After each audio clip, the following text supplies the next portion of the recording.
di surga. Terima kasih Tuhan untuk penyertaan-Mu sepanjang minggu ini Tuhan.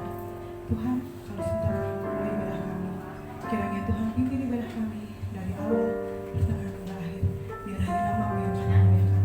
Terima kasih Tuhan. Haleluya. Amin.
Let our King be lifted up.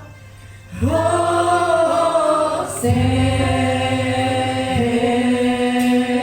Katakan Hosanna. Hosanna in the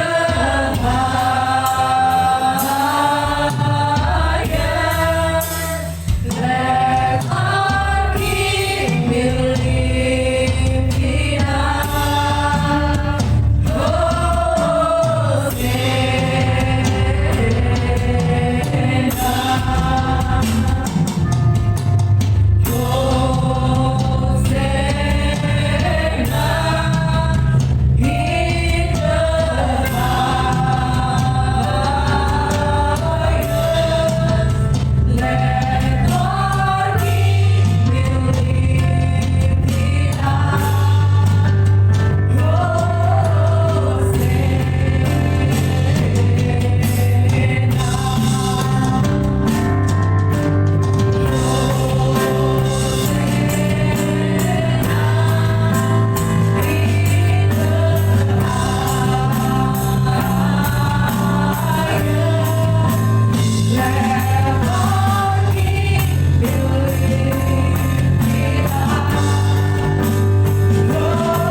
Tuhan, kami siap untuk memuji Tuhan. Yang siap memuji Tuhan sama-sama katakan amin.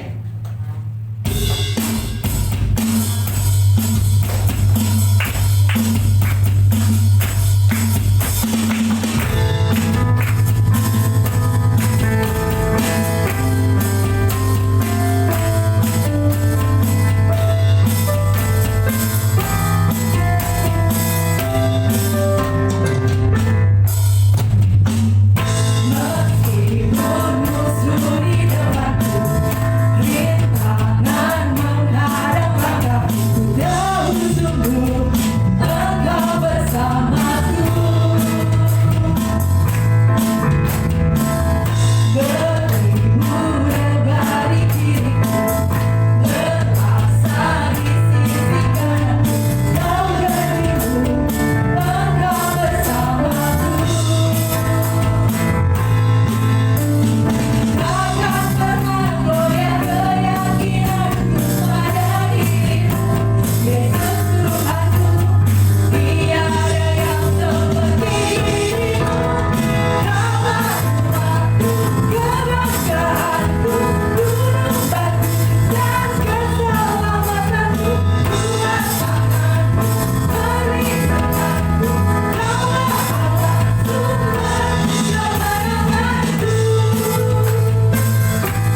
Kita mempersiapkan hati kita.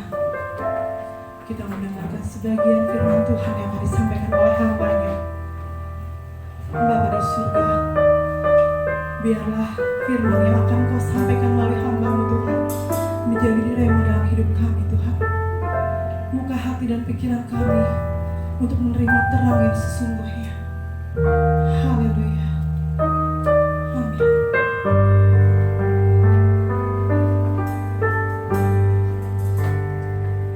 Musim akan selalu berganti, kasih Tuhan tetap abadi,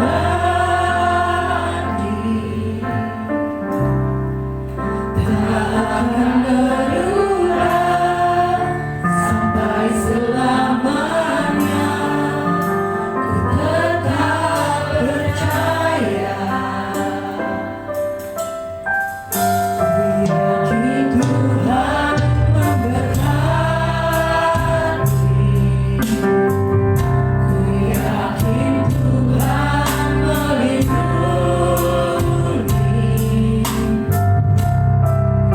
burung di udara Tuhan pelihara, karena kasih-Nya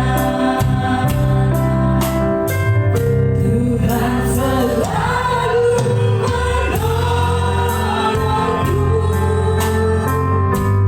selalu menjagaku, selai rambutku tak akan terjatuh tanpa seizinmu. Tuhan selalu menolongku, selalu menjagaku. Dia mengenyangkanku dan peliharaku seumur hidupku. Bapak Ibu saya untuk kembali. Musim akan selalu berganti, kasih Tuhan tetap abadi,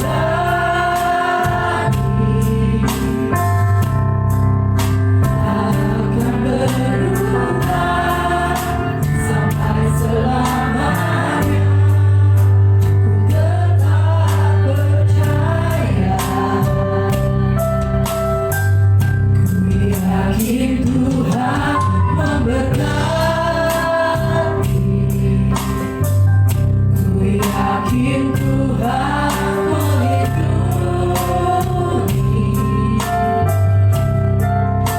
burung di udara Tuhan pelihara, karena kasih-Nya Tuhan selalu menolongku, selalu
Allah yang selalu memberkati kami, melindungi kami.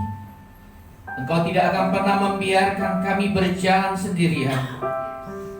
Engkau tidak akan membiarkan kami melangkah yang tidak baik ke kanan maupun ke kiri, karena Engkaulah Allah yang menuntun kami. Terima kasih Bapa pagi hari ini Tuhan. Kami masih diberikan kesempatan, kami masih diberikan waktu untuk kami beribadah, untuk kami memuji, memuliakan nama-Mu, untuk kami datang ke rumah-Mu, bersuka cita bersama saudara-saudara kami di tempat ini Tuhan. Terima kasih Bapa. Terima kasih Tuhan. Engkau baik, Engkau baik. Biarlah pagi hari ini Tuhan kami yang datang dengan kerinduan, kami pulang dengan membawa damai sejahtera, sukacita yang baru daripada Tuhan. Berikan kami hati seperti tanah yang subur. Apabila firman pagi hari ini ditabur dan kami dengar, ia boleh berakar, bertumbuh dan berbuah lebat dalam hidup kami. Sebab kami taat dan setia melakukan kebenaran firman-Mu dalam kehidupan kami, sehingga mengubah hidup kami semakin hari semakin sempurna di hadapan-Mu. Semakin hari kami semakin dibenarkan oleh firman-Mu, sehingga orang benar tidak akan pernah ditinggalkan Tuhan, bahkan sampai anak cucunya meminta-minta roti. Karena di atas kepala orang benar selalu ada berkat yang Kau sediakan Tuhan. Terima kasih Bapa di surga. Hanya di dalam nama Tuhan Yesus kami sambut kebenaran firman. Haleluya. Amin.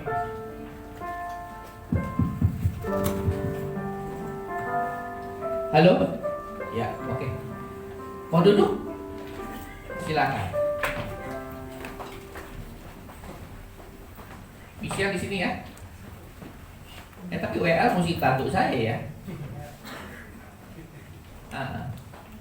Kita nyanyikan satu lagu, ya.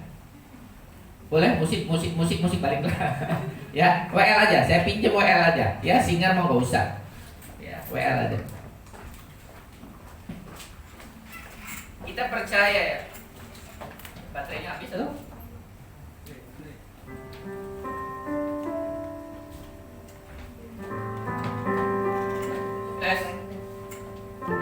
Tes.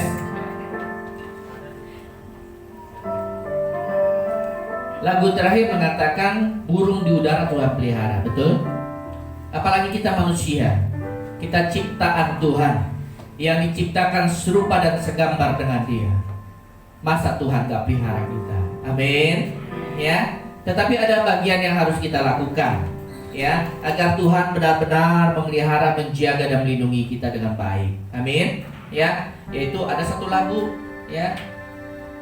Kerajaan-Mu datanglah, kehendak-Mu jadilah di bumi seperti di surga. Kerajaan-Mu datanglah, kehendak-Mu jadilah di bumi seperti surga. Ada satu ayat Matius 6 ayat 33, apa bunyinya? Carilah dahulu kerajaan Allah dan kebenarannya, maka semua yang kita ingini dan kita butuhkan di dunia ini akan Tuhan tambahkan. Amin. Carilah dahulu kerajaan Allah dan kebenarannya. Ya, kerajaan Allah ya, jangan kerajaan dunia. Amin. Yuk kita nyanyikan lagu ini.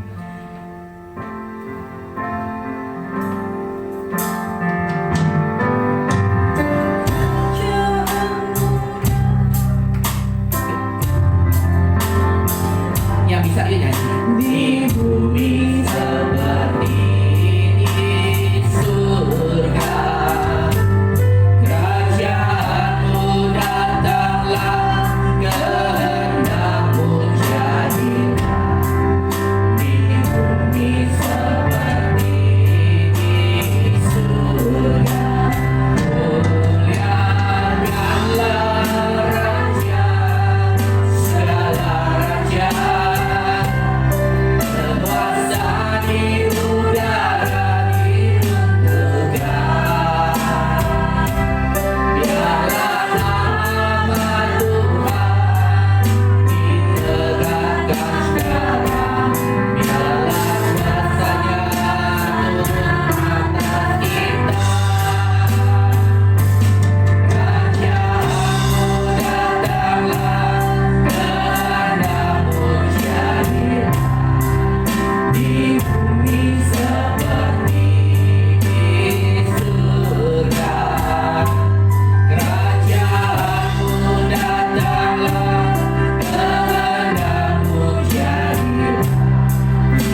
Tahu ini ayat di mana?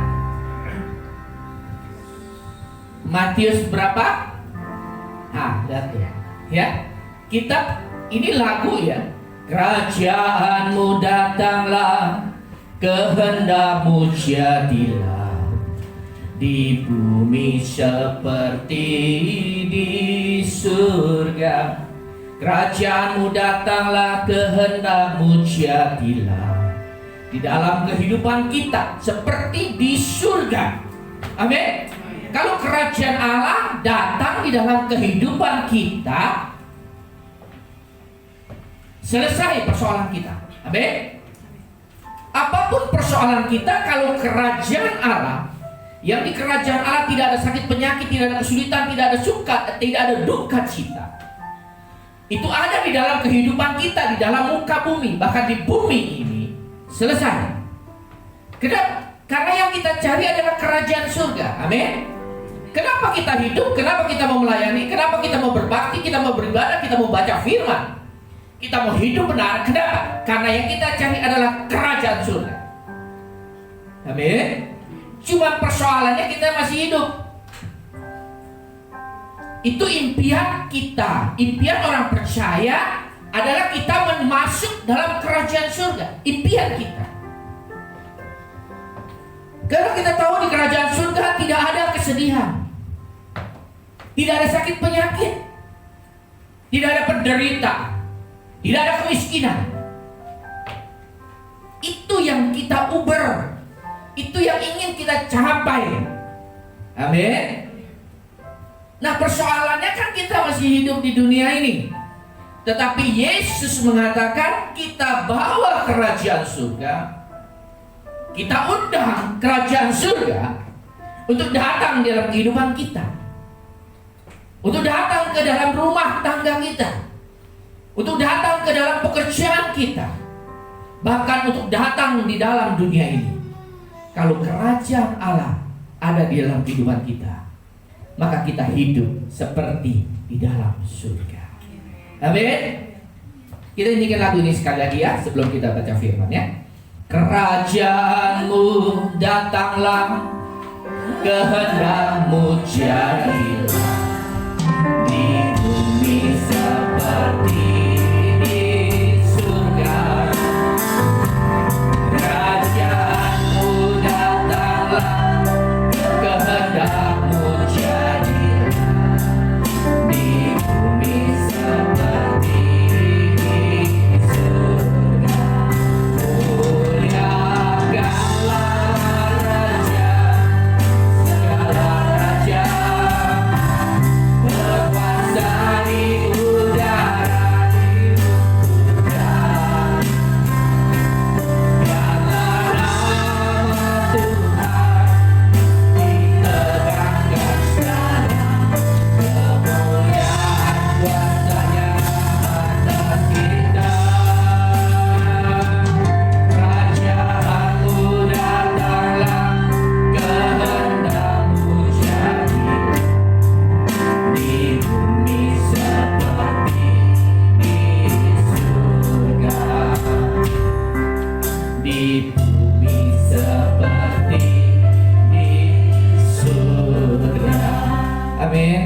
Terima kasih. Michelle mau di sini atau mau duduk? Hah?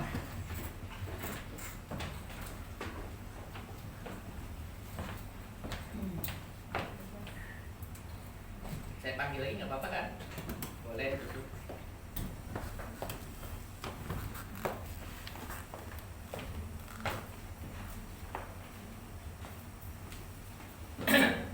Coba buka firman Tuhan tentang lagu ini, Matius 6.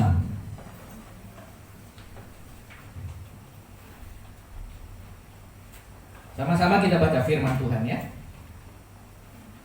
Tadi saya katakan kalau kerajaan Allah ada di tengah-tengah kita, maka persoalan hidup kita selesai. Kesulitan apapun selesai. Ya, karena janji Tuhan di dalam kerajaan surga tidak ada lagi yang namanya sakit penyakit, tidak lagi ada kesulitan, kesukaran. Ya, yang ada adalah damai sejahtera, sukacita yang berlimpah-limpah. Amin. Matius 6 ayat yang ke-9. Yesus mengajarkan, satu-satunya doa yang Tuhan Yesus ajarkan adalah doa Bapa kami. Tidak ada yang Tuhan Yesus ajarkan doa yang lain. Ya, hanya doa Bapa kami. Nah, kita lihat ya. Karena itu Bapak Ibu gantian nama saya ayat 9, Bapak Ibu ayat 10 dan ganti-gantian nama saya. Karena itu berdoalah demikian, Bapa kami yang di surga. Ya, Bapa kami yang di surga. Kita punya Bapa di surga. Amin. Bapa kami yang di surga, dikuduskanlah namamu.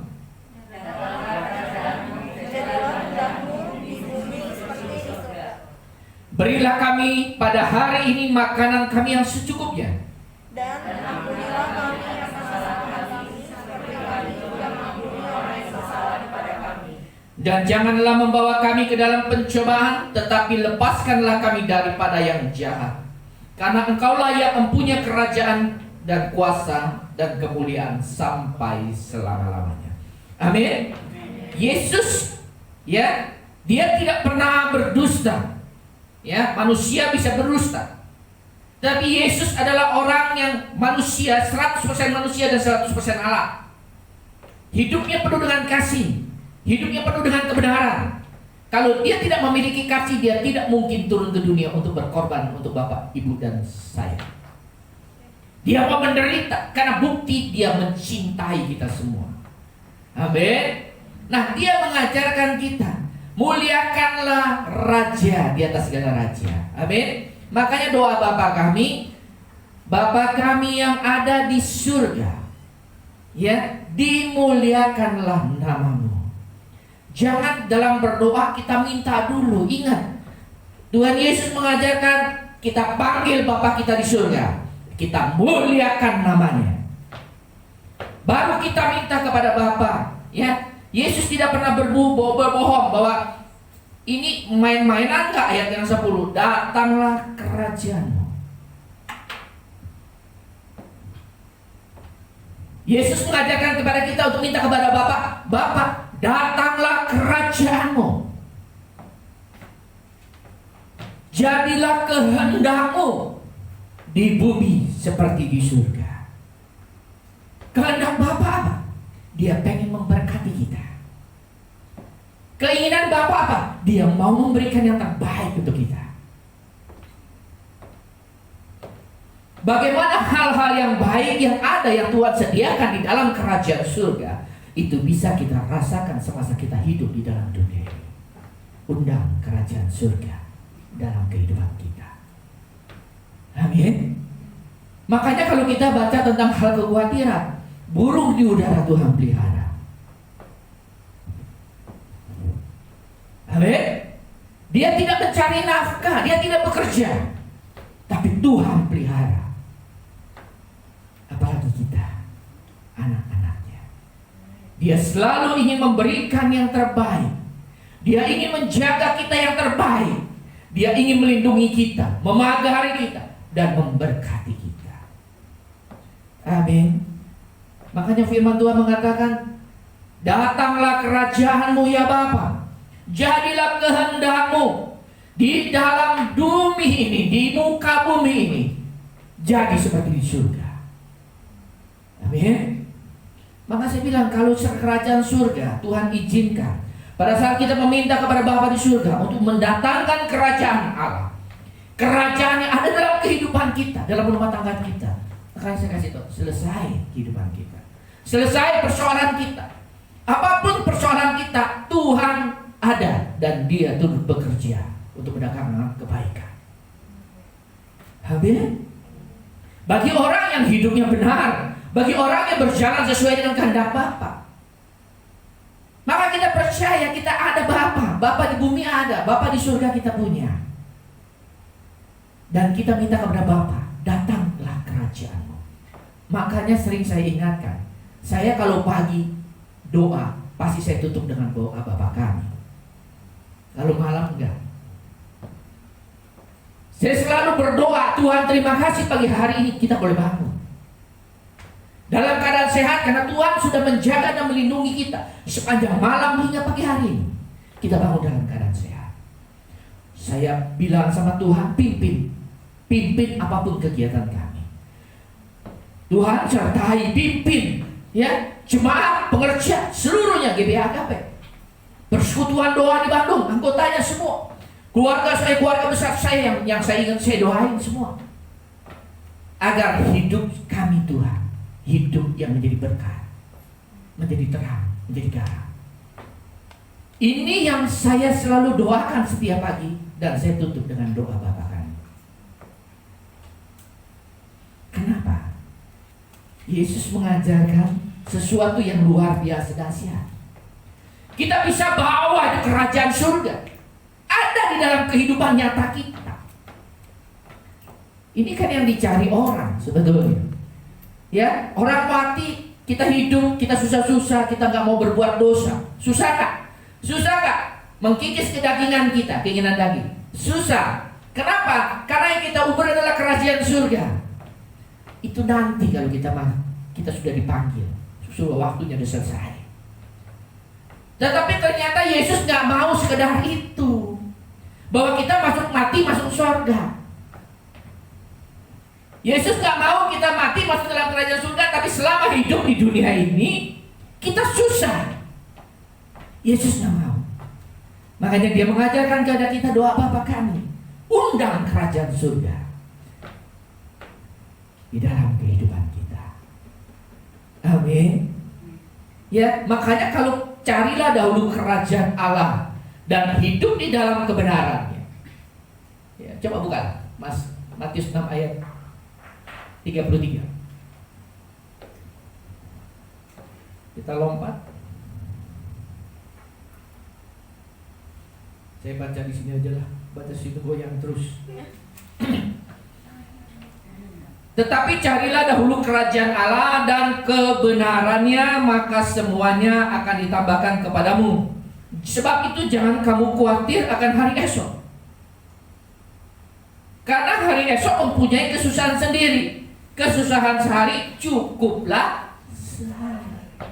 Amin. Makanya orang yang kalau sudah mengerti, ya, saya belakangan ini juga banyak belajar, ya. Tuhan tambahkan lagi hikmat untuk belajar tentang kebenaran firman Tuhan, kehendak Tuhan dalam hidup saya. Ternyata kita bisa mendatangkan kerajaan surga. Kalau kita bisa mendatangkan kerajaan surga, sudah konsentrasi di situ aja. Bagaimana kerajaan surga bisa nyata dalam kehidupan kita? Enggak nanti iming-iming kalau kita mati, enggak. Selama kita masih hidup. Berilah kami hari ini makanan kami yang secukupnya. Makanya firman Tuhan ada mengatakan asal ada minum pakaian cukup. Ayatnya di mana? Coba buka Yakobus 4 ayat 4.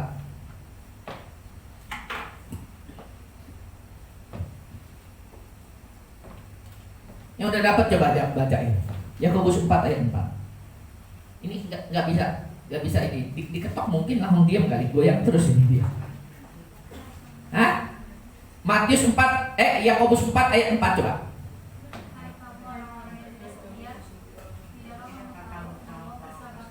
Oh, salah. 1 Timotius 6 dulu, ayat 8. Coba 1 Timotius. Asal ada makanan dan pakaian cukuplah. Terus 9. Tetapi mereka yang ingin kaya terjatuh ke dalam pencobaan, ke dalam jerat, dan ke dalam berbagai-bagai nafsu. 10. Oh, nggak ada lagi ya? Jadi ayat 8, 9.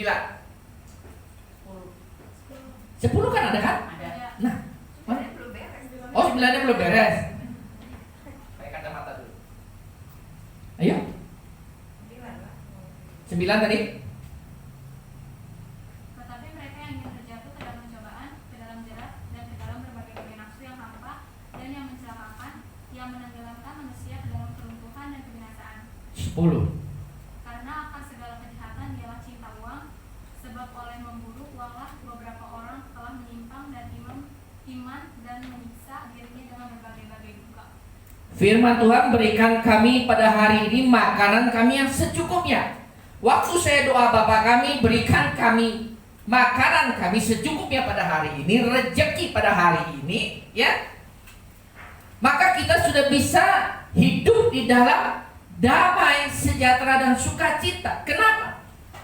Karena kita nggak punya ambisi untuk mencapai, untuk meraih kerajaan dunia. Saya kasih tahu. Sebab akar kejahatan cinta uang. Sebab oleh memburu uanglah beberapa orang telah menyimpang dari iman, menyiksa dirinya sendiri. Bapak Ibu belum pernah ngalamin sih. Saya banyak ketemu orang kaya, punya duit malah nyiksa dia. Dia punya uang, punya mamon, punya kekayaan, kedudukan, kehormatan. Justru mamon itu menyiksa dirinya. Pernah Bapak Ibu ketemu dengan orang seperti itu?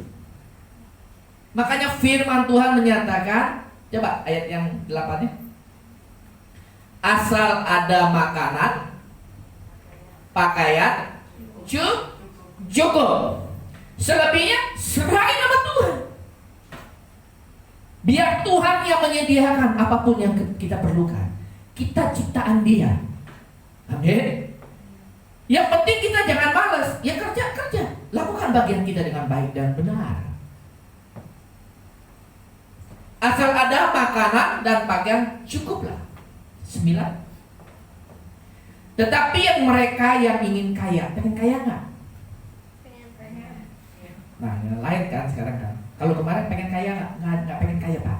Karena ada ayatnya Pak. Asal ada makanan, pakaian, cukup Pak. Dia nggak mau kaya. Ya, kekayaan tidak salah, amin. Tetapi bagaimana cara motivasi kita hidup? Kalau kita hidup untuk mencari kekayaan, itu yang salah. Tuhan kalau kasih kita kaya, puji Tuhan. Ada rencana Tuhan, mungkin kita menjadi saluran berkat. Itu orang benar. Kalau orang benar, terima kekayaan, terima berkat, gak bakal dia tangan sendiri. Firman Tuhan mengatakan ada bagian, ada roti dan ada benih. Roti boleh kita makan, benih harus ditabur. Di dalam berkat kita ada roti dan ada benih. Roti untuk kita makan, keluarga kita makan. Tapi benih kudu ditabur. Nah, benih inilah yang membuat akhirnya kita menuai lagi yang lebih banyak. Karena benih ini akan bertumbuh dan berbuah lebat. Tapi banyak orang yang serakah. Bagian orang, ya benih bagian orang, dia makan juga. Akhirnya tumbuh di mana-mana tuh benih dalam kehidupan kita. Menyusahkan kita. Ingat ya, di dalam setiap berkat ada roti dan benih. Roti boleh kita makan, benih tidak boleh. Benih kudu ditabur. Amin. Kenapa? Orang yang ingin kaya jatuh ke dalam pencobaan. Kalau itu motivasinya. Ke dalam jerat dan ke dalam berbagai nafsu yang hampa dan yang mencelakakan. Yang menenggelamkan manusia ke dalam keruntuhan dan kebinasaan. Amin. Coba motivasi kita pengen kaya. Apapun yang kita lakukan. Mau salah mau benar, kita nggak peduli. Karena motivasi kita ingin kaya. Kekayaan itu datangnya dari Tuhan. Amin. Amin. Siapa yang punya kekayaan kalau di dunia? Siapa ayo? Firman Tuhan tadi mengatakan Yakobus 4 ayat 4 apa tadi? Kekayaan ini ada di dalam dunia. Mamon ada di dalam dunia. Kekayaan secara jasmani, secara materi ada di dalam dunia. Tetapi firman Tuhan mengatakan, hai kamu orang-orang yang tidak setia. Kalau kamu bersahabat dengan dunia ini, adalah permusuhan dengan Allah. Jadi barang siapa hendak menjadikan sahabat dunia ini, ia menjadikan dirinya musuh Allah. Pengen bersahabat dengan dunia? Berikut dengan segala isinya. Engkau menjadikan Allah musuh bagimu. Kenapa? Karena dunia ini berikut dengan isinya bukan milik Tuhan. Milik siapa? Milik siapa? Makanya firman Tuhan mengatakan pakailah mamon yang tidak jujur, yang tidak benar. Pakai dia. Jangan kita yang dipakai oleh mamon. Ingat ya. Tapi kita pergunakan mamon itu. Jangan mau kita yang dikendalikan oleh mamon. Kalau kita dikendalikan oleh kekayaan, oleh mamon, maka hidup kita akan binasa di hadapan Tuhan. Kita akan menderita selama hidup di dunia ini. Amin. Kenapa? Setelah saya baca firman, ternyata dunia ini milik iblis. Ada ayatnya nggak? Coba buka Matius 4. Tuhan memang menciptakan dunia ini sedikit dengan isi. Siapa yang berkuasa di bumi ini? Siapa yang berkuasa atas mammon? Iblis. Kenapa? Ternyata Yesus juga pernah ditawarkan kerajaan dunia ini. Ya. Matius 4. Maka Yesus dibawa oleh Roh ke padang gurun dan dicobai oleh iblis. Dan setelah berpuasa 40 hari 40 malam, laparlah Yesus. Saya langsung loncat aja ya, ayat yang 8. Dan iblis membawanya pula ke atas gunung yang sangat tinggi dan memperlihatkan kepadanya semua kerajaan dunia. Ayat 8 ya. Yesus dibawa oleh iblis ke atas gunung yang sangat tinggi dan memperlihatkan kepada Yesus. Iblis memperlihatkan kepada Yesus. Lihat nih semua kerajaan dunia dengan segala kemegahannya. Dan iblis berkata kepada Yesus, apa yang dia katakan?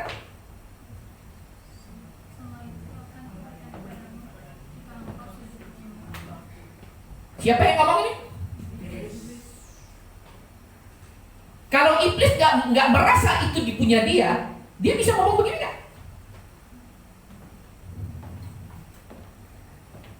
Kalau iblis nggak berhak atas dunia ini, kerajaan dunia berikut isi dan kemegahannya, dia bisa ngomong begini nggak sama Yesus?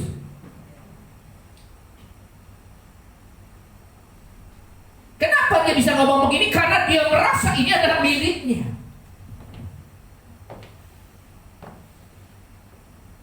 Saya kalau mau kasih orang, misal kasih Januar, ya, misalnya Januar, asal kamu menyembah saya kasih semua nih, uang, mobil saya untukmu.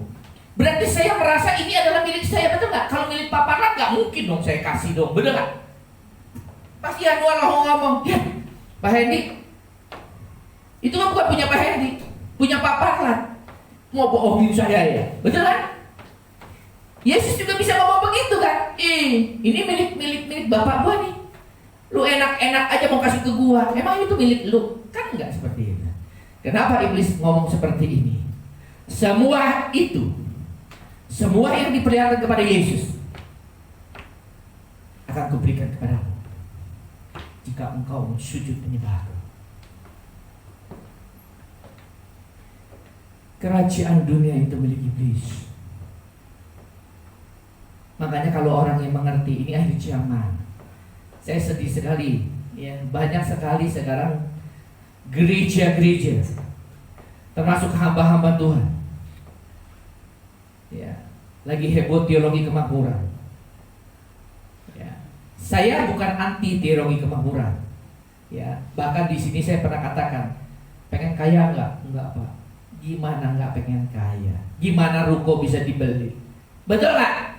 Gimana kontrakan ruko bisa kita semua biaya untuk gereja ini bisa. Lu orang nggak pengen kaya semua di sini. Saya bilang rubah mindsetnya. Kaya pengen, tapi bukan itu yang ingin kita capai. Amin. Kalau Tuhan kasih kaya jangan ditolak, berarti ada rencana Tuhan dalam kehidupan kita. Amin. Ayub Tuhan bikin kaya, Ishak Tuhan bikin kaya. Yang penting kekayaan itu tidak membuat kita jatuh, tidak membuat kita runtuh. Kenapa? Karena bukan itu yang kita ubah. Yang kita ubah adalah kerajaan surga.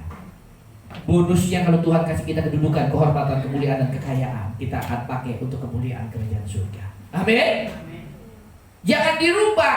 Kita pengen cari kekayaan seolah-olah untuk kemuliaan Tuhan, tapi biasanya kalau begitu dia akan binasa. Makanya saya banyak belajar. Ada ya, sekarang kan lagi heboh tuh ya, orang sakit disembuhkan, dengan kuasa Tuhan. Saya kasih tahu, iblis pun bisa menyembuhkan kita. Iblis pun bisa memberikan mujizat untuk kita. Iblis pun bisa membuat kita kaya. Iblis bisa. Amin. Hati-hati.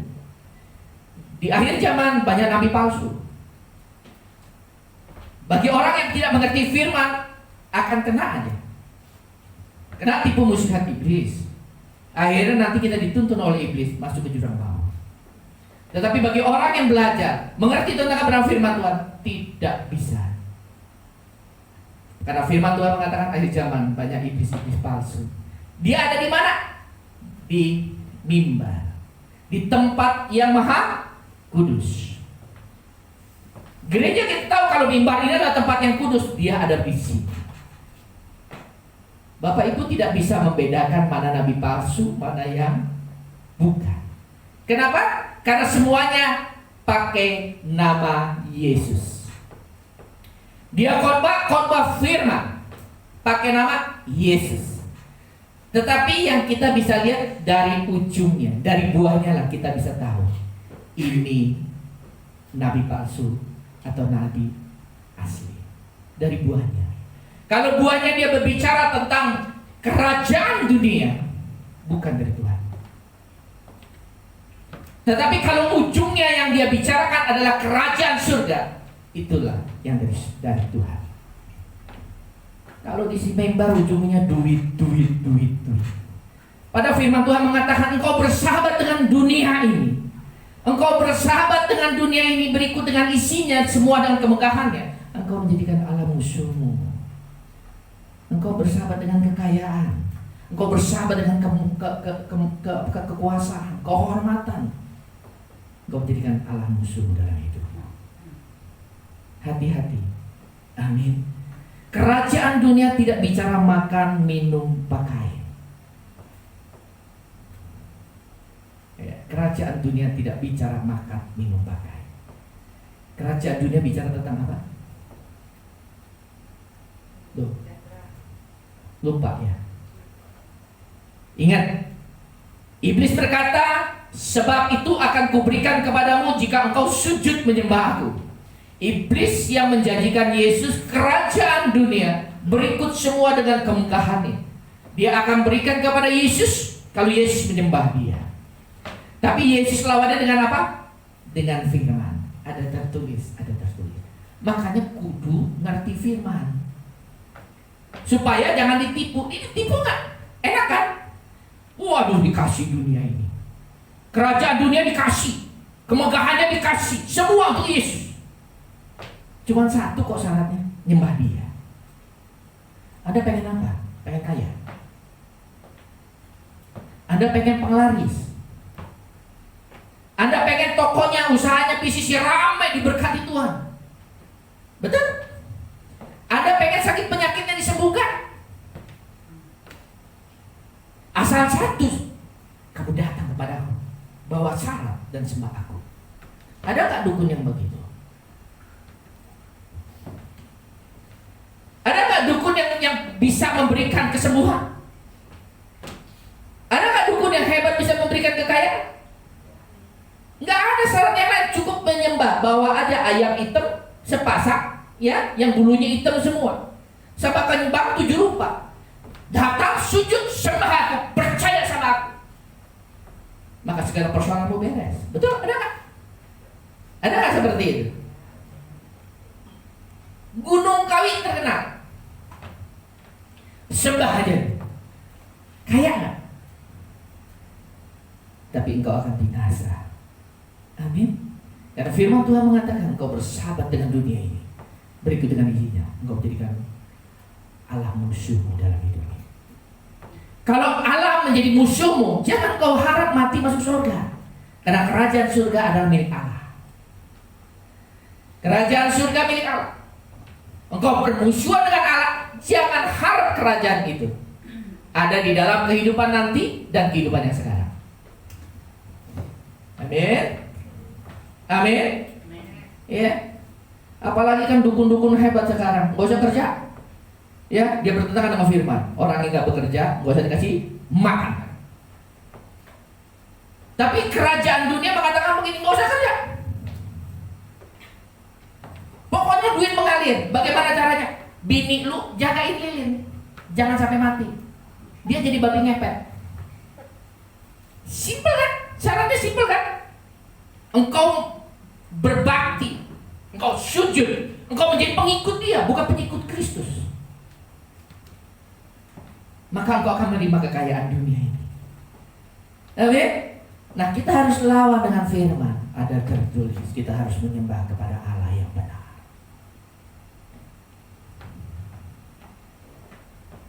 Amin. Asal ada makan, pakaian, cukup. Ya, kalau Tuhan percayakan kita nanti kekayaan, kehormatan, kedudukan mulia, kita menjadi orang benar, maka kita akan menyalurkan. Kita akan memberkati. Itulah orang benar, pasti dia akan memberkati lagi. Dia tahu orang benar, dia tahu di dalam berkat, setiap berkat yang Tuhan berikan kepada dia ada milik orang lain. Di dalam berkat yang Tuhan berikan kepada kita ada benih yang bukan hak saya. Ada roti dan ada benih. Roti itu hak saya, hak keluarga saya. Tapi benih itu hak orang lain. Harus kita tahu. Itu orang benar. Makanya kalau saya mah cuma ngajarin, jadi aja orang benar, titik. Selebihnya serahin sama Tuhan. Tuhan pasti sediain, tercampur dalam setiap persoalan kita. Amin. Ya, Yesus aja Tuhan, iblis mau kasih kerajaan dunia ini. Makanya hati-hati dengan pengkhotbah sekarang. Saya kemarin baca, ya, Daniel, Sadrak, Mesak, Abed. Allah yang saya sembah adalah Allah yang ajaib. Allah yang sanggup meluputkan saya. Allah yang sanggup untuk membebaskan saya dari dapur api. Betul? Tetapi Sadrak, Mesak, Abednego ngomong gimana? Seandainya tidak, saya tetap menyembah dia. Kalau orientasi kita adalah kekayaan, kehormatan, kedudukan, kesembuhan dan sebagainya, nanti kalau kita nggak disembuhkan, kita sudah nyembah Yesus, kita kelihatannya nyembah Yesus, kita beribadah dengan rajin, kita sakit dan kita berdoa, kita minta kesembuhan, ternyata Tuhan nggak sembuhin, bahkan makin parah, maka kita akan murtad. Kalau itu orientasi tujuan kita hidup Yesus, bukan keselamatan, bukan kerajaan surga. Belajar dari Sadrak, Mesak, Abednego. Tuhan, seandainya engkau tidak menolong saya pun, saya tetap sembah engkau. Karena kita tahu kerajaan Allah itu jauh lebih berharga dari kerajaan dunia ini. Amin. Amin. Makanya banyak salah juga sih banyak hamba Tuhan. Punya utang datang ke gereja, nyembah Tuhan, betul? Betul nggak? Punya utang udah mumet kepalanya, nggak ada yang bantu nyari Tuhan, betul? Udah kepepet nyari Tuhan. Sakit berobat pakai uang sendiri, kekayaan sendiri, udah mentok kata dokter, sudah nggak bisa diobatin lagi, baru nyari Tuhan. Nyari Tuhan tujuannya apa? Tujuannya utangnya mau dilunasin. Engkau menjadikan Tuhan dukun bagi hidupmu. Engkau nyari Tuhan tujuannya apa? Pengen penyakitmu diangkat, disembuhkan. Engkau sudah memiliki motivasi yang salah ikut Tuhan. Nanti kau tunggu 1 tahun, 2 tahun, sebulan, 2 bulan, 3 bulan, 1 tahun, 2 tahun, 5 tahun. Hamba Tuhan cuma bisa ngomong begini, waktunya Tuhan bukan waktumu. Suruh sabar aja terus. Ujung-ujungnya nggak ada sabar, akhirnya murtad. Banyak gak seperti itu? Dia bersaksi kepada orang lain, percuma ngikut Yesus. Saya ngikut Yesus. Dia bersaksi dengan cara yang salah. Dia bersaksi. Gua udah berdoa, gua udah rajin nih, gua belajar firman, rajin ke gereja, rajin berdoa, rajin ikut keset, bahkan doa puasa, tapi Tuhan gak sembuhin juga. Bukan Tuhan yang salah, karena motivasi awal dia yang salah. Saya waktu pertama kali ikut Tuhan, dengan kondisi saya gak punya apa-apa kok. Saya terpuruk baru nyari Tuhan kok. Contoh hidup.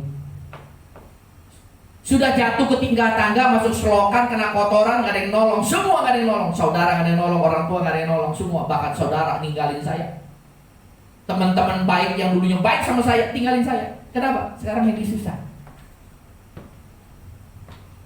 Biasanya kalau orang susah dekat-dekat kita, ujung-ujungnya apa? Mau ngutang. Benar? Sehingga mereka takut. Aduh, ya, nih si Hendy kalau deket-deket gua, aduh gua bergaul sama dia, nanti ujung-ujungnya dia ngutang lagi sama gua. Saya dijauhi. Saudara jauh. teman jauh, saudara jauh, bahkan orang tua saya udah gak peduli sama saya. Di situ saya cari Tuhan. Tuhan yang dulu saya hujat, Tuhan yang dulu saya boleh bilang saya lawan, saya hujat. Sekarang saya cari Dia. Untung aja Yesus Tuhan yang Maha Pengasih dan Penyayang. Coba kalau Dia dendaman sama saya, siapa lo? Lu dulu ngujatin gua terus, ya? Lu jelekin gua terus, iya kan? Sekarang lu mau deket gua, begini. Untung Yesus nggak seperti itu.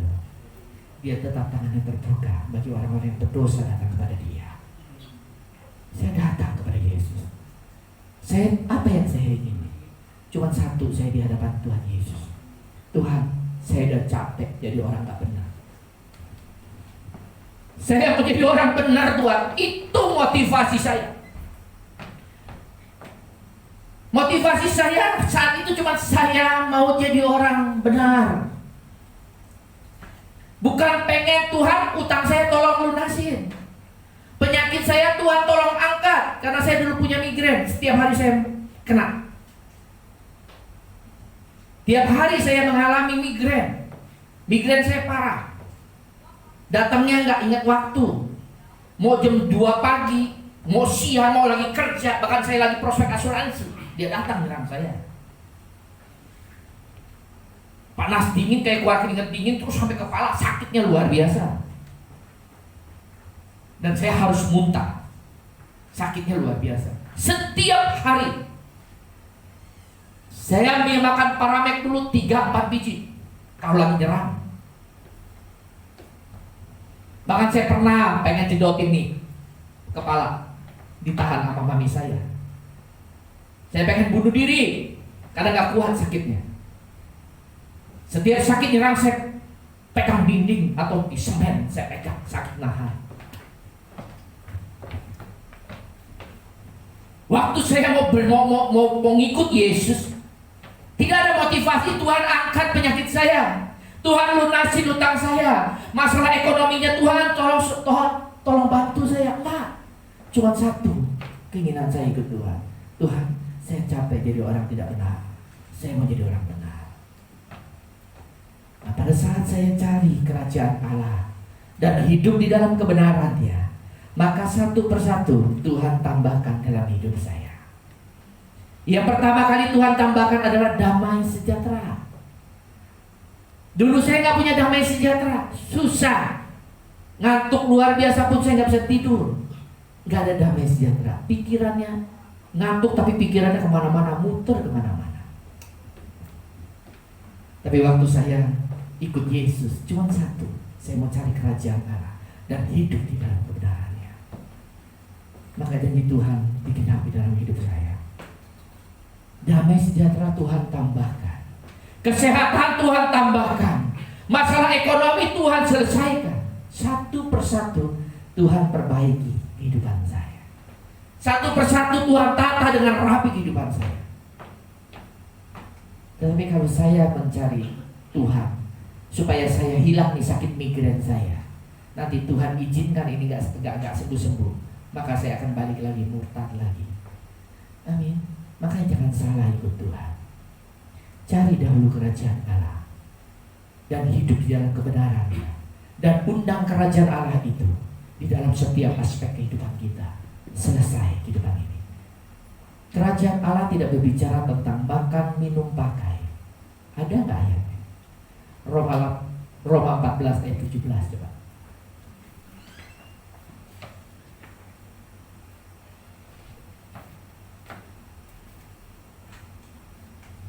Maka saya rindu, saya ingin mengajarkan jemaat di tempat ini.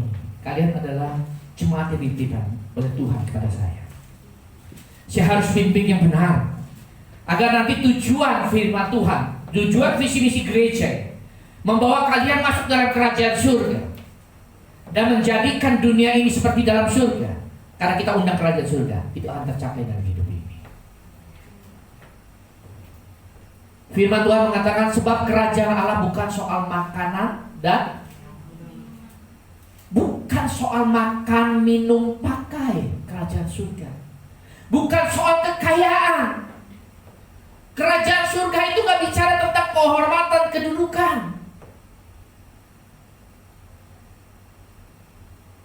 Di dalam organisasi gereja ini adalah gembala. Bukan soal masalah gembala. Gembala belum tentu bisa masuk surga. Anda melayani di gereja, jadi gembala, punya cabang 100, khotbah kemana-mana keliling dunia, luar negeri, sekali khotbah ribuan, bahkan ratusan ribu misalnya, belum tentu masuk dalam kerajaan surga. Hati-hati ya, jangan dilihat orang yang waduh hebat benar nih hamba Tuhan, dia keliling dunia khotbah, belum tentu. Ya, saya pernah khotbah di Jakarta, saya bilang, pendeta kamu, ini gembala kamu ya? Iya. Baik orang, baik Pak, baik. Mana ada? Betul nggak? Sekarang saya tanya ya, ini koordinator kamu kan? Anggap saya bukan gembala. Koordinator kamu bukan? Baik nggak orangnya? Baik, semua orang, oh baik. Saya ngomong sama dia, ini gembala kalian? Iya. Baik nggak orangnya? Oh baik Pak, gembala baik. Masuk surga nggak?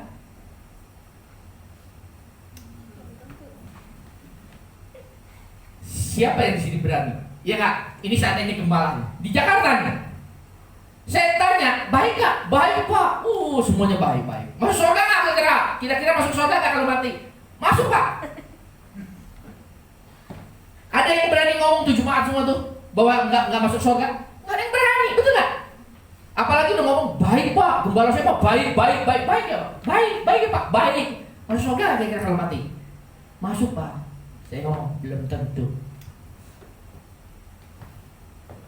Kalau pelayanan dia motivasinya adalah sesuatu hal duniawi, nggak bakal masuk surga. Mau tidur di gereja ke 24 jam, nggak bakal masuk surga. Kenapa? Yang dia layani kerajaan dunia, bukan kerajaan surga. Karena motivasi dia menjadi gembala bukannya hal-hal kerajaan surga. Pengen dihormati. Betul? Ini kan dunia ciri-cirinya begitu kan, pengen dihormatin. Kalau direndahin, gak bisa. Gue gembala nih, betul nggak? Maka saya bilang saya mengajarkan di sini, ya gembala. Coba ya, banyak nggak gembala yang kalau kamar mandinya kotor terus yang ngosek-ngosek nyikat-nyikat? Banyak nggak gembala seperti itu? Dia punya pekerja kok tinggal perintah, betul nggak? Tetapi saya mengajarkan, ini adalah kedudukan jabatan dunia, bukan jabatan kerajaan surga. Organisasi. Saya mau nyikat WC, mau apa, nggak masalah. Dan saya sudah buktikan, tanya Bujati. Tetapi gembala, kadang-kadang, saya pernah khotbah di Tangerang, ya bukan di sini. Saya datang, yang terima saya pakai pakaian tentara. Oh, Pak Hendy ya? Yang mau oh ya, silakan Pak, silakan. Saya punya ini, mau dibawain? Gak usah Pak, bisa bawa sendiri. Tetapi coba, banyak gak gembala yang besar? Laptopnya kudu dibawain, tasnya kudu dibawain, betul gak? Betul? Saya belajar dari Yesus, saya belajar dari firman Tuhan. Aku datang bukan untuk dilayani, tapi aku datang untuk melayani.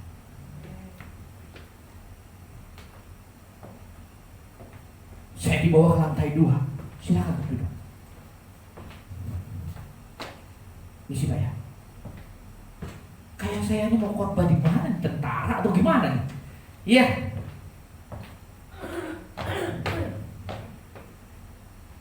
Kita datang ke dunia. Kita datang kemanapun kita untuk melayani, bukan untuk dilayani. Amin. Belajar dari Yesus, dia Tuhan, dia datang, dia ngomong, saya bukan butuh untuk dilayani. Kenapa? Karena saya datang untuk melayani. Amin. Nah ini hal-hal kerajaan surga. Ya, jadi kekayaan, kehormatan, kedudukan itu tidak mendapat bagian dalam kerajaan surga.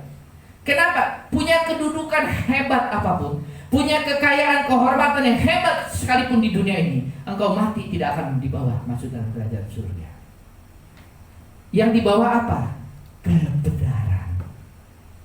Maka Makanya firman Tuhan mengatakan, sebab kerajaan surga bukan soal makanan dan minuman, tetapi adalah soal Kalau orang yang mengerti tentang firman Tuhan, tentang kerajaan surga, yang diuber bukan kekayaan, Bapak Ibu, bukan kedudukan korban, yang diuber adalah kebenaran. Bagaimana setiap hari hidup saya benar, bagaimana saya sebagai suami benar, bagaimana saya sebagai istri benar, sebagai anak-anak benar, sebagai orang tua benar, sebagai pelayan-pelayan Tuhan benar. Itu yang kita uber. Kenapa? Kan kita mau masuk dalam kerajaan surga. Bahkan di dunia ini Yesus mengajarkan kerajaan surga itu bisa kita bawa dalam kehidupan selama kita masih hidup. Nah, yang kita butuhkan kerajaan surga. Hidup kita butuh kerajaan surga, mati kita butuh kerajaan surga. Nah, kalau kita butuh itu harusnya kita uber setengah mati, betul nggak? Anda butuh kekayaan, datang ke dukun, dukun bilang syaratnya engkau jadi babi ngepet.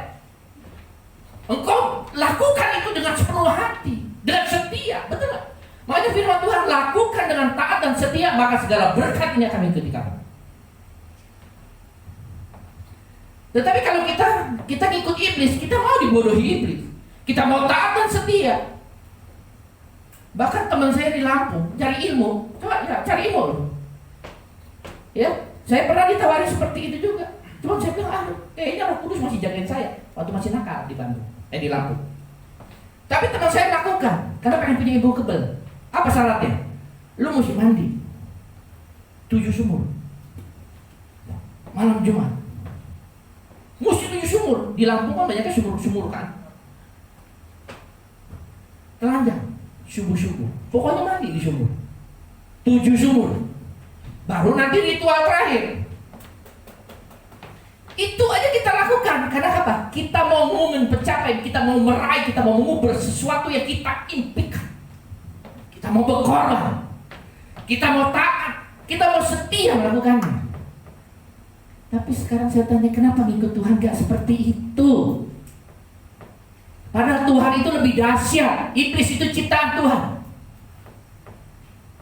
Apa yang dijanjikan Tuhan tidak sebanding dengan apa yang dijanjikan oleh iblis. Allah menjanjikan lebih dari itu. Tetapi engkau tidak setia dan taat, tidak mau sungguh-sungguh kepada Tuhan. Coba kau sungguh-sungguh di hadapan Tuhan. Kita perlu kerajaan Allah. Tujuan kita adalah kerajaan surga. Mati masuk surga. Nah, tujuan kita di muka bumi ini ternyata Yesus mengajarkan kerajaan surga itu yang saya impikan itu bisa saya datangkan di dunia ini. Ada syaratnya. Seperti dukun sakti ada syaratnya, mandi di 7 sumur. Bawa ayam ya, kembang 7 rupa. Betul nggak? Nanti coba kalau malam, kalau mau lagi praktek nyari duit, nyalain lilin, bini suruh jagain, jangan sampai mati. Betul?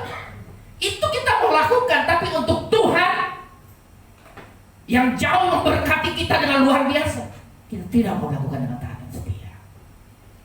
Kadang-kadang makanya, aduh miris amat. Kenapa? Sebetulnya kita udah tahu. Cuma dunia ini, iblis bermain. Dia mau menggagalkan rancangan Tuhan, rencana Tuhan yang indah dalam hidup kita. Persoalan di sini, kita hidup di dunia ini tempat dibuangin iblis, sehingga dia selalu mempengaruhi pikiran, perasaan kita, tingkah laku kita. Untuk apa? Menggagalkan rancangan Tuhan ini. Dia tipu kita seperti dia mau tipu Yesus. Lu kan anak Tuhan, lapar kan? Ubah dong batu jadi roti. Lapar kan? Kan tipu kan dia kan? Saya bilang, iblis rajanya penipu. Jangan mau ditipu iblis. Kenapa kalian bisa ditipu iblis? Karena kalian tidak menghidupi firman Tuhan dalam kehidupan kalian.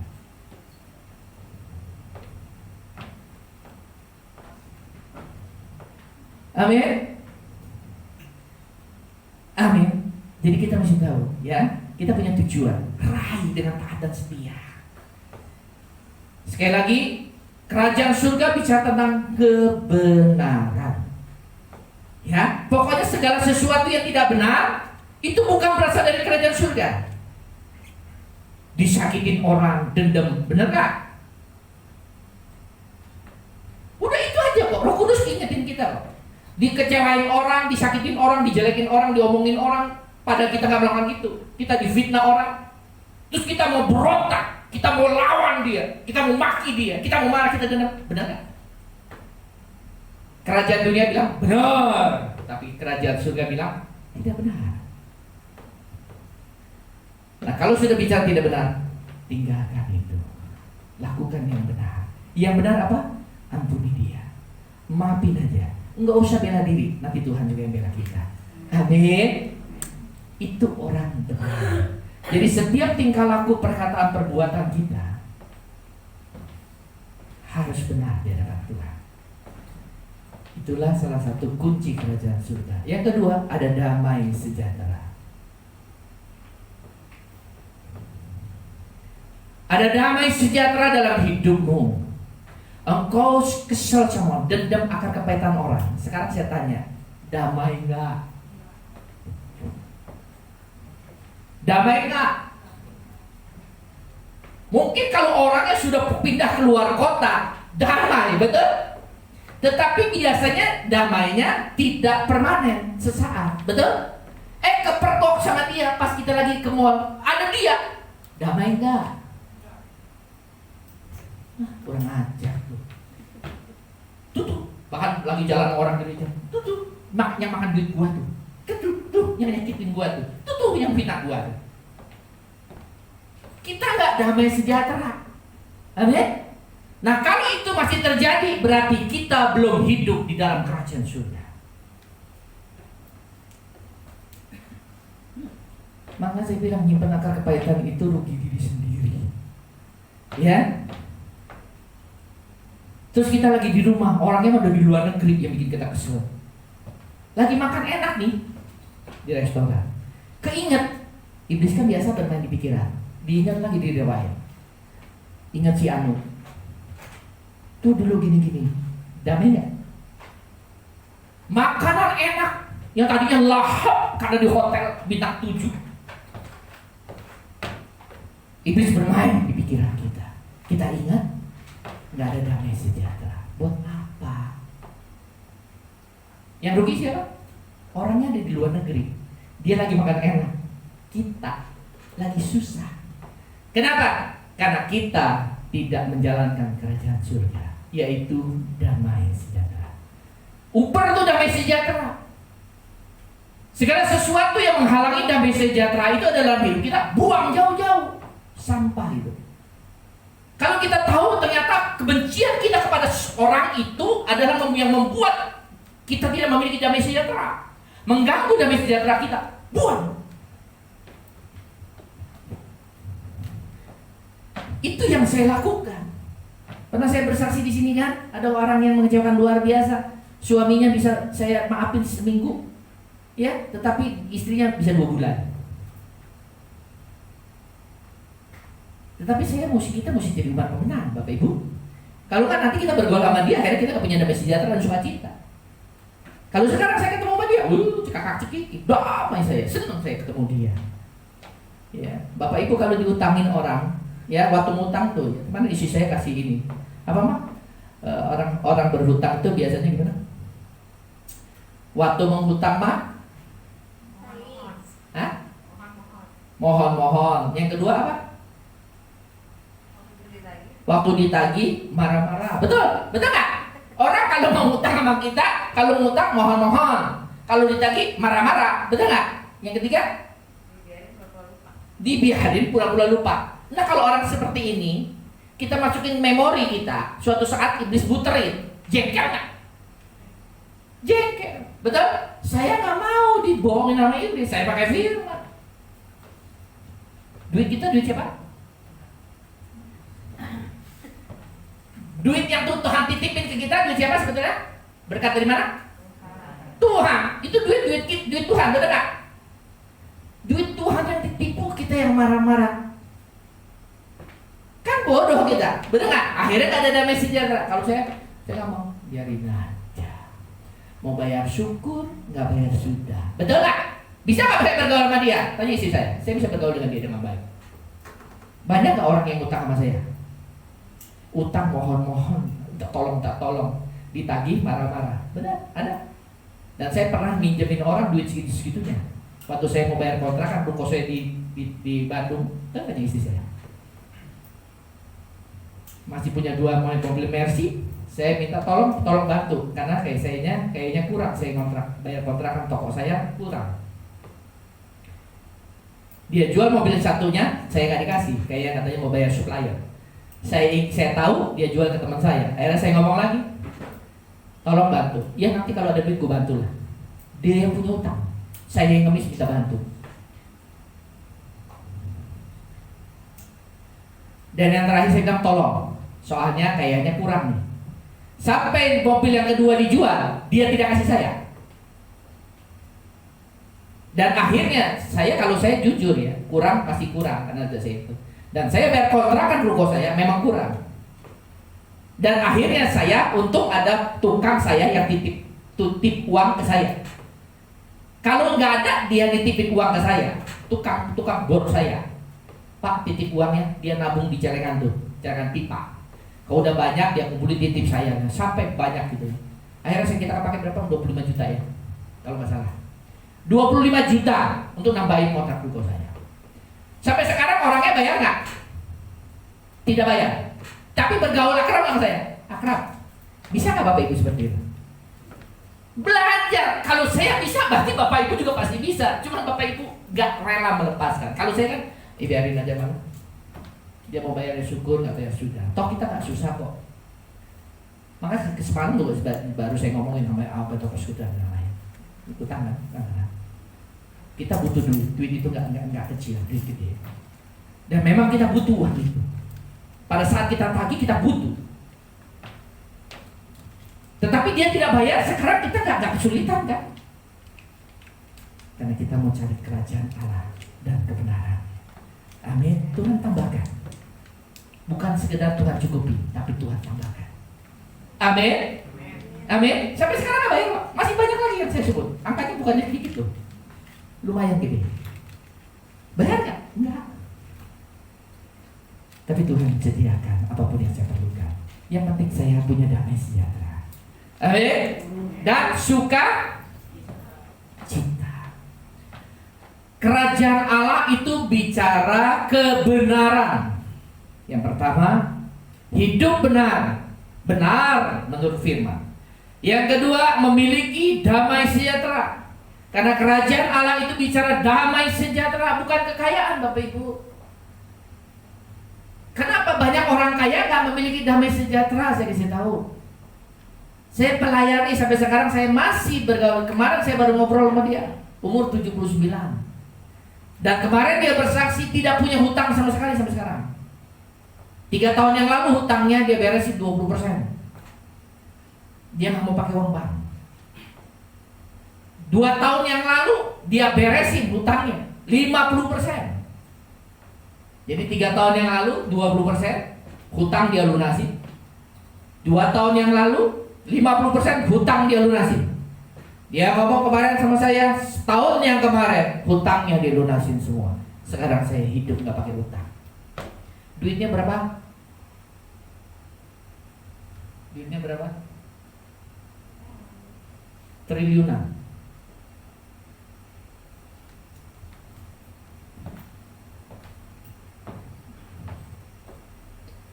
Ada orang yang duitnya triliunan, asetnya triliunan, tidak punya utang, ada nggak? Jarang.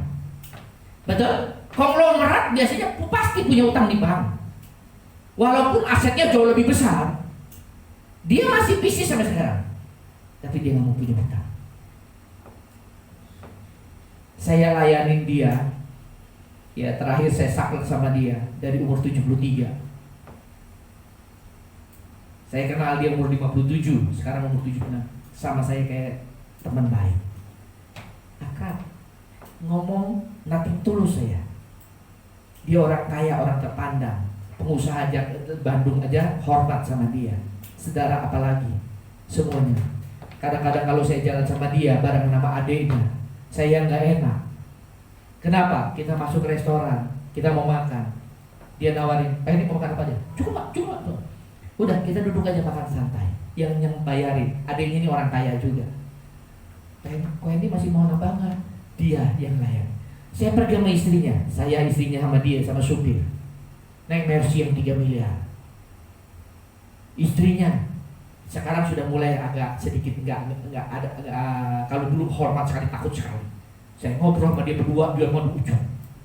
Padahal di sini sofanya masih gede. Saya bilang ke sini ngobrol. Anak bantu nggak ada yang mau dekat sama dia. Nah istrinya kayak sekretaris istrinya. Maka dia keluar duit, saya mau keluar duit yang gede-gede. Kayak sekretaris. Saya nggak enak karena kita dilayani. Ada waktu itu mau peresmian perusahaan di Soekarno-Hatta. Saya datang ke situ, makan yuk. Makan mana? Yuk ikut aja. Saya nggak tahu di mana. Ikut aja. Ternyata dia lagi peresmian kantornya di Soekarno-Hatta. Semua orang nunggu saya. Ko Hendy udah di mana? Ko Hendy udah di mana? Karena kan saya jauh kan, dia mesti lewat tol. Ternyata sudah ditungguin. Sudah ada Pak Haji segala macam untuk memberkati. Ramai semua orang, sudah ada karyawan, semuanya sudah ada. Tinggal nunggu saya datang sama dia. Begitu datang, semua udah siap. Duduk. Dia ngomong, ya silakan mulai. Aduh, saya malu. Kenapa? Yang bikin telat saya soalnya. Yang bikin telat saya karena tol pastor macet waktu itu. Dia udah ngomong, Wendy bisa gak sampai sini setengah 12? Bisa, ternyata macet. Aduh. Ya, sekarang pertanyaannya, orang gak ada utang, duitnya triliunan, ada sukacita gak? Ada damai sejahtera gak? Kalau orientasi kita adalah kekayaan, ada gak ada damai sejahtera? Kalau orientasinya kekayaan yang kita ubah, mamanya kita ubah, pasti dia damai, betul gak? Dia sudah meraih segalanya. Dia sudah meraih kekayaan, kehormatan, kedudukan. Dia akan bahagia, betul nggak? Harusnya bahagia, betul? Tetapi orang ini makan sama saya di restoran. Ada orang lain yang masak, maka kesunggukan 3 kali. Dia nangis sama saya.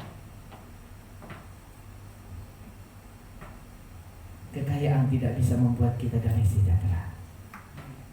Kekayaan tidak bisa membuat kita bersuka cita selamanya.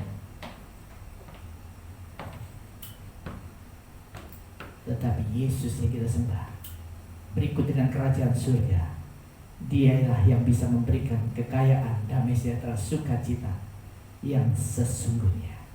Amin. Maka dia bilang, damai sejahtera yang kutinggalkan tidak akan bisa diberikan oleh dunia ini, tidak akan bisa dibeli oleh kekayaan di muka bumi ini. Amin. Kalau kita tahu itu, betapa berharganya kerajaan surga yang terdiri yang ternyata adalah kebenaran, damai sejahtera, dan sukacita. Betapa berharganya kebenaran, betapa berharganya damai sejahtera, betapa berharganya sukacita dari kerajaan surga. Harusnya kita taat dan setia, uper sampai kita meraihnya. Amin. Amin. Mau ya? Ya, sekali lagi. Kerajaan surga itu bukan bicara makanan dan minuman, bukan bicara kekayaan, kedudukan dan kehormatan. Semuanya akan kita tinggalkan. Yang akan kita bawa masuk ke neraka tentang kebenaran, damai sejahtera, dan sukacita oleh Roh Kudus.